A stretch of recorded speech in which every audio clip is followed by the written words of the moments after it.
So we're going to be starting with series, a series being the sum of all the terms in a sequence. So something you should be familiar with from Year 2 Pure. And we're going to be looking particularly at the sum of natural numbers. So we are looking at sigma notation, like we had before. So for example,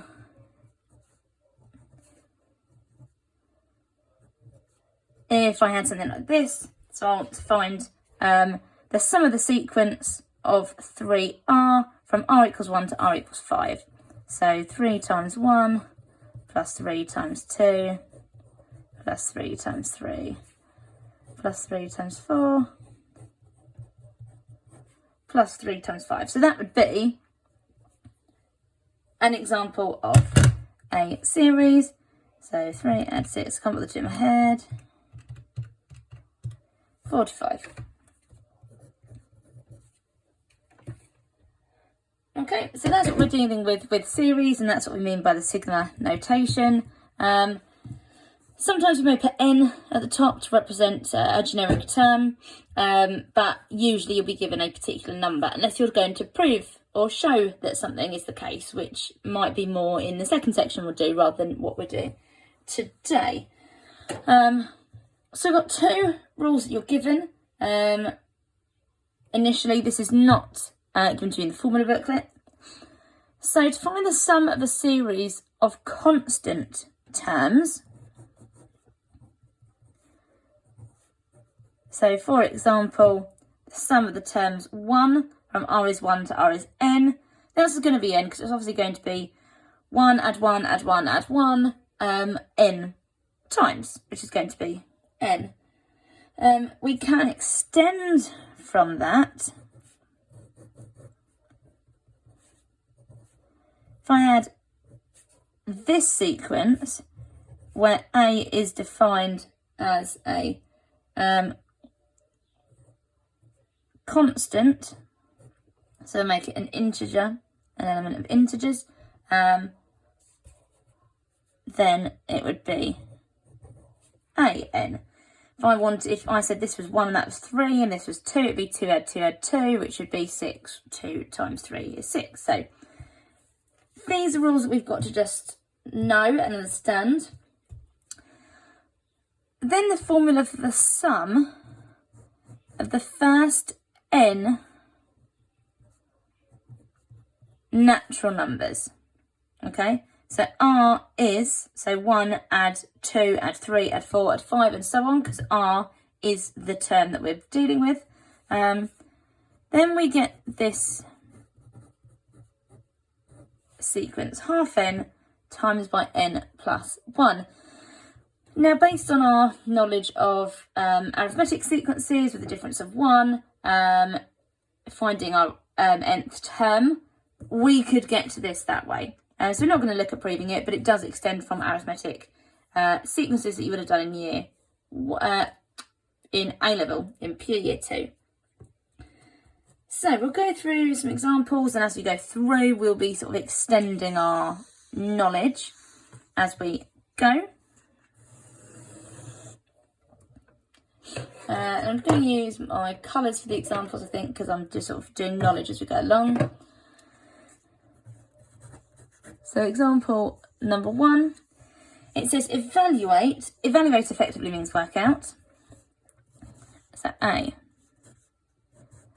So find the sum of the sequence 2r minus 1 between r is 1 and 4.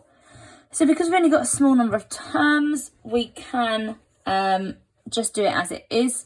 It's not r, we've actually got a particular sequence. So 2 times 1 minus 1 plus 2 times 2 minus 1 plus 2 times 3 minus 1 plus 2 times 4 minus 1. So that's 1 plus 3 plus 5 plus 7, which is 16. B, so find the sum of the sequence r, so that's our natural numbers, from 1 to 50. So this is where we're going to use this formula.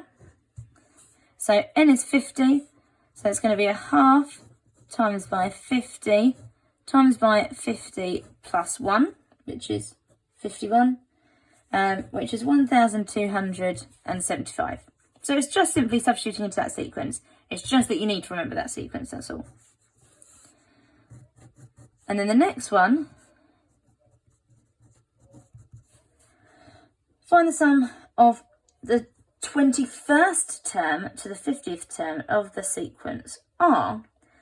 Well, this formula only works from 1 to n. So we want 21 to 50, okay, so 21 to n. So I can only work out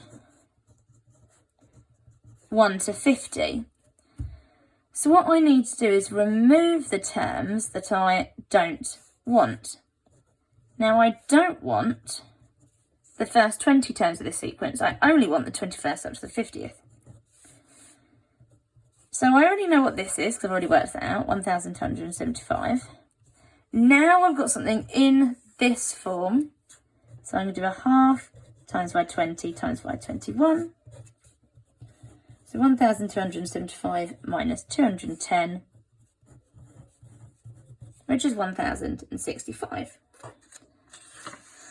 So what part C of that question leads us to, sorry, I put my calculator in a really annoying place so I can't access my pens, is the fact that when the sum of a series does not start at r is 1, so when r equals k up to n of some sequence of r, it works for all sequences of r, not just this particular sequence,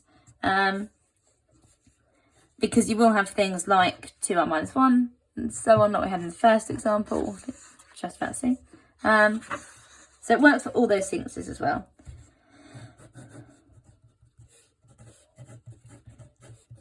So it's just subtracting the terms before in that sequence. Okay, so it sort of just brings that to this. Again, this is something that doesn't need to formally be learnt as a formula. It's just something you should sort of inherently be able to know or work out. So, second example.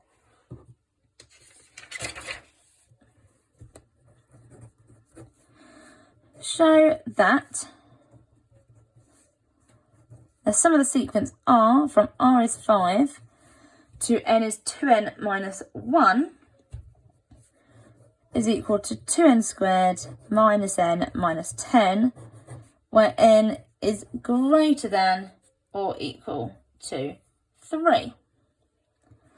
And actually, this being the case doesn't massively matter in this particular example. It's more using the information we know to work this out. Well, first of all, I know that if I want to know this sequence from 5 to 2n minus 1, I need to do the sequence from 1 to 2n minus 1 and subtract the sum of the sequence from 1 to 4, because I want the fifth term all the way up to the 2n minus 1 term. So I'm going to use my formula, which is half n plus 1. So that's obviously from our previous page. So for this one, it's a half. N is 2n minus 1. N plus 1 is just going to be 2n, because 2n minus 1 plus 1 is 2n. Subtract a half times by n, which is 4, times by n plus 1, which is 5. So I always expand the brackets out first, then I'll worry about the half. So a half, 4n squared minus 2n. Subtract 10, which is 2n squared minus n minus 10 as required. So I'm copying a Miss Goddard now that I know that that symbol is a little square because there's a lot of show that questions here. So I couldn't bother to keep writing as required. So that's it for that kind of show that. It is just using the formula appropriately. So I've just got two more examples to look at. But first of all, some general rules that it's worth you knowing that probably would make sense and actually work in a very similar way to integration. Those kind of principles, and it makes harder problems and longer problems with more complex sequences easier to solve. Because 2r minus 1, like we had in the first example, is really easy when you're only doing 1 to 4. If you're doing the sum of 1 to 100, in that form, that's not straightforward. So we've got these ideas to make it easier. So if I've got a multiple of a function, I can take that multiple out and just calculate the function in the way that I already know how. So again, like integration, if I've got integration, I can take out the multiple and then multiply it all in back at the end, which we can do here. Also, if I've got a function or a sum that is made up of two functions, I can do those functions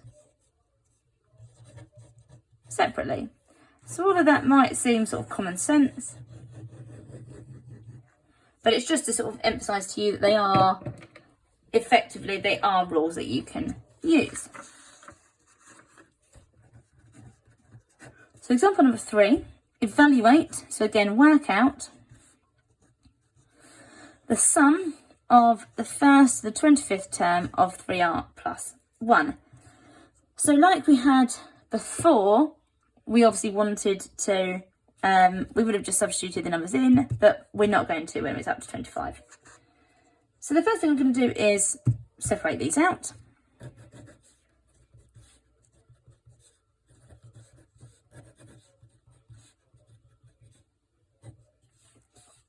And then I'm going to take the constant 3 out.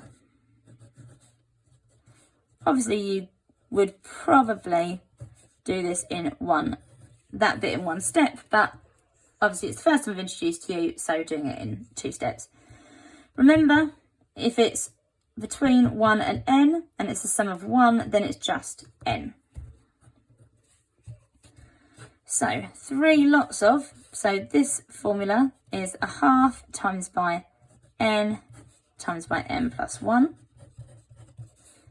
So put all of this in your calculator and you get 1000.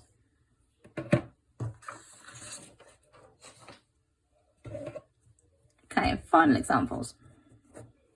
So example number 4, so we've got part A and part B. So show that the sum from r is 1 to n of the sequence 7r minus 4 is equal to 1/2 n times by 7n minus 1. Okay, so show that means I do have to show every single step, which does mean I need to show all the substitutions that would be necessary and the simplifying. So the first thing I'm going to do is separate it out. Now it is possible to just go straight to that, because that is a known rule. And this time I'm going to say minus rather than plus, because it's obviously minus 4. Now in the book that takes out and does 4 lots of 1. Well, I know from my extension at the beginning, which I didn't put in the book, but I did put in this video, that that would just be 4n. So I'm happy to do it this way rather than spreading it out in the book. You would still get the marks for that, because that is a logical extension of the rule already given. So 7 lots of 1/2 times by n plus 1 minus 4n. Now, I want to take out, in my final equation, so I can always expand this out and then take everything out at the end. But because I've got 1/2 n here, I want to take it out as early as possible, because actually it saves me expanding quite as much. So for this bit, I'm going to write half n. And then what I'm going to do is I'm going to multiply the 7 by the 7 by the n plus 1, because I want to take these bits out. So I get 7n plus 7 minus half n. Well, if I take a half out and I take the n out, I get 8. So 8 times half is 4 times by n would be 4n. So now I can bring that all together. It's basically like factorising brackets. It's just that when I've just got the number inside, it makes it seem a little bit more difficult.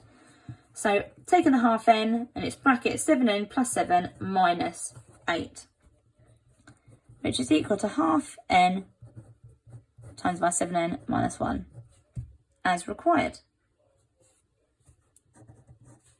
Perfect. Second question says, hence evaluate.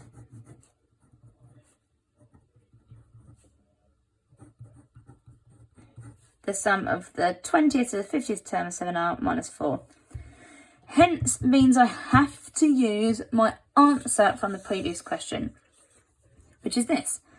It does mean that if you couldn't show that, you could still answer it, because it's a show that question. It wants you to use the result of the show that. It doesn't want you to use the process of the show that. It wants you to use the result of the show that. So I know that if I'm finding, that is a 20, not a 10. The 20th to 50th term, I still have to separate it into 19. I keep writing the wrong number. Let's find the first 50 terms and then take away the first 19 terms. Now, what it doesn't want you to do is it doesn't want you to separate this into 7 lots of r minus 4 minus 7 lots of r and then minus 4. It wants you to use this result. If you don't, you won't get marks because it's a hence question. It's not hence or otherwise, it's a hence. So you have to use this. We know the sum of 7r minus 1, the sum of 7r minus 4 from 1 to n is half n times by 7n minus 1. So I can just use this. So half times by 50 times by, 7 times 50 minus 1, because we're using this. I might just box that off to show this is what I'm using to substitute. And if you wanted to, you could write that in the line first, just so that you don't forget either. 7 times 50, 350, take away 1, 3, 4, 9. Minus a half times by 19, times by 7 times 19, take away 1, is 1, 3, 2. It's very easy, because you've got 7n there and a 7r here, to accidentally do minus 4. But you have to know that you're using your previous answer, and it's this that we're substituting it into. So that gives us 8725 subtract 1254, which is 7471. So as long as you remember the formulae, actually this section is relatively straightforward. It's just that you're not given the formulae in the formula booklet, so it's a bit more for you to remember.